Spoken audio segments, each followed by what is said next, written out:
সে অনেক দিন আগের ঘটনা বন্ধুরা। উদয়পুর নামক গ্রামে রামু নামে একটি লোক তার ছেলেকে নিয়ে বাস করত।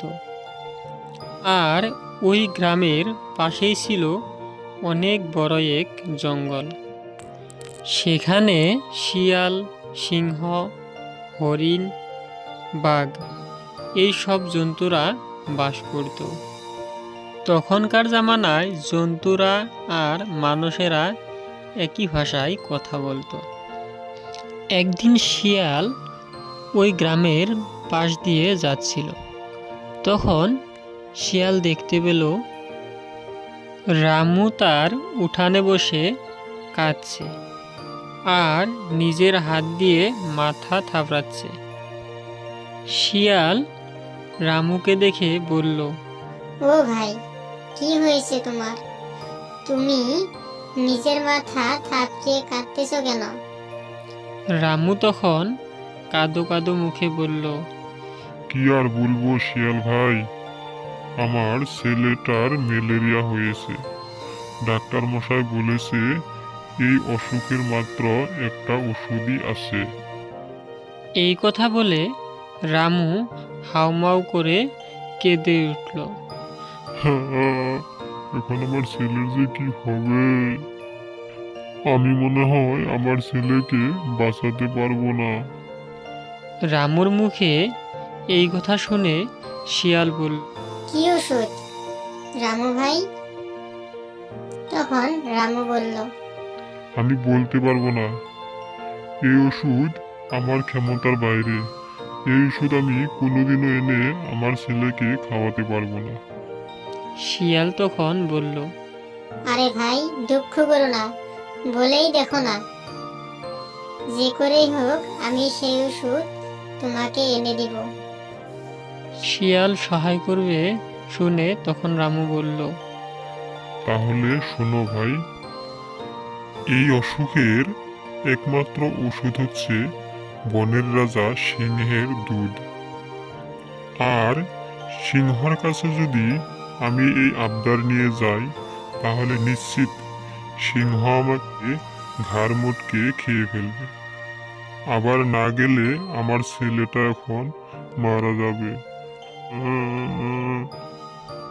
রামুর কথা শুনে শিয়াল বলল, তুমি চিন্তা করো না রামু ভাই, কালকেই তুমি সিংহের দুধ পেয়ে যাবে। শিয়ালের মুখে এই কথা শুনে রামু মনে আশা নিয়ে বাড়িতে বসে রইল। এদিকে শিয়াল পণ্ডিত বাঘমামার কাছে গিয়ে বলল, বাঘ মামা, শুনেছ আমাদের জঙ্গলে কি ঘটনা ঘটেছে? বাঘমামা বলল, নতুন আবার কি ঘটনা ঘটলো রে ভাগ্নে? তখন শিয়াল বলল, বাঘ মামা, শুনলাম আমাদের জঙ্গলের পাশের যে গ্রামটা আছে, ওই গ্রামের রামুর নাকি খুব সুন্দর একটা মেয়ে আছে। মেয়েটা নাকি বিয়ে দেবে, কিন্তু দুর্ভাগ্য, বিয়ের জন্য কাউকে খুঁজে পাচ্ছি না। তুমি বিয়ে করে ফেলো বাঘ মামা। আমি হরিণের মুখে শুনেছি মেয়েটা নাকি সেই রূপবতী, পুরো রাজ্যে মেয়ের রূপের গুণগান। শিয়াল ভাগ্নের কথা শুনে বাঘমামা বলল, কি যে বলিস না ভাগ্নে, কত বীর আছে এইরকম রূপবতীকে বিয়ে করার জন্য।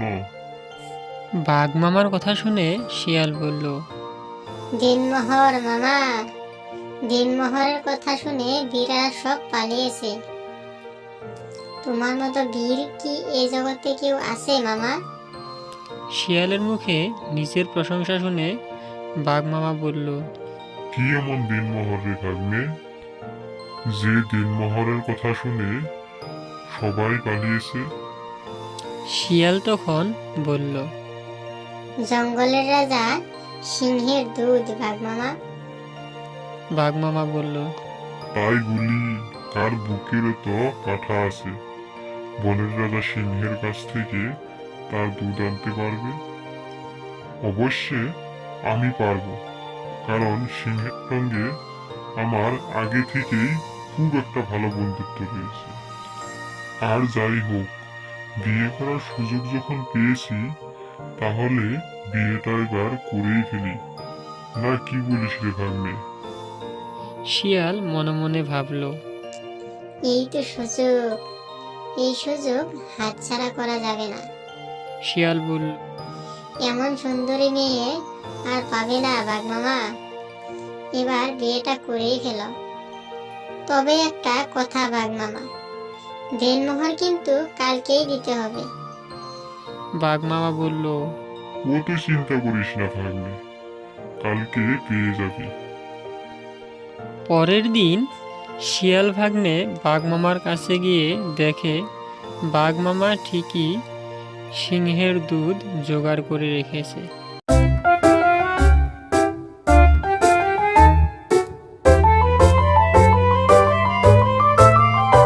শিয়াল ভাগ্নে সেই দুধ নিয়ে রামুকে দিয়ে আসে। সিংহের দুধ খেয়ে রামুর ছেলে সুস্থ হয়ে উঠল। কয়েকদিন পর একদিন বাঘ মামা শিয়ালের বাড়িতে গিয়ে হাজির হলো। শিয়ালকে দেখে বাঘ মামা বলল, কিরে শিয়াল ভাগ্নে, দিনমোহর নিলি, আমার বিয়ে কবে দিবি? চলো মামা, আজকেই চলো। বাঘ মামাকে সাথে নিয়ে শিয়াল রামুর বাড়ির দিকে রওনা হলো।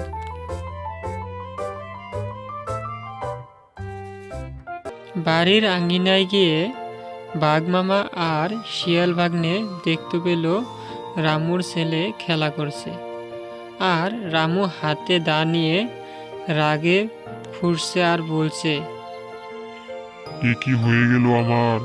হতচ্ছাড়া সিংহর দুধ খেয়ে আমার সুন্দরী মেয়েটা আজ ছেলে হয়ে গেল।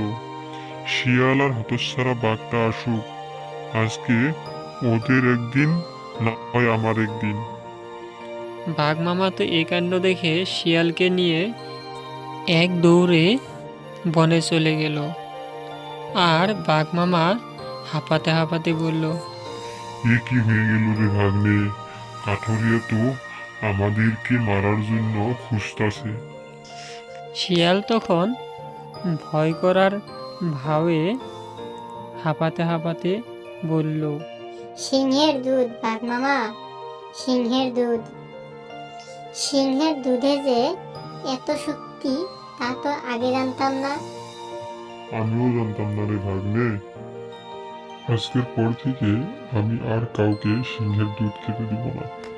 এরপর যে যার জায়গায়, মানে হলো বাঘ আর শিয়াল তাদের জায়গায়, আর রামু তার জায়গায় নিজের ছেলেকে নিয়ে সুখে দুঃখে দিন কাটাতে লাগলো।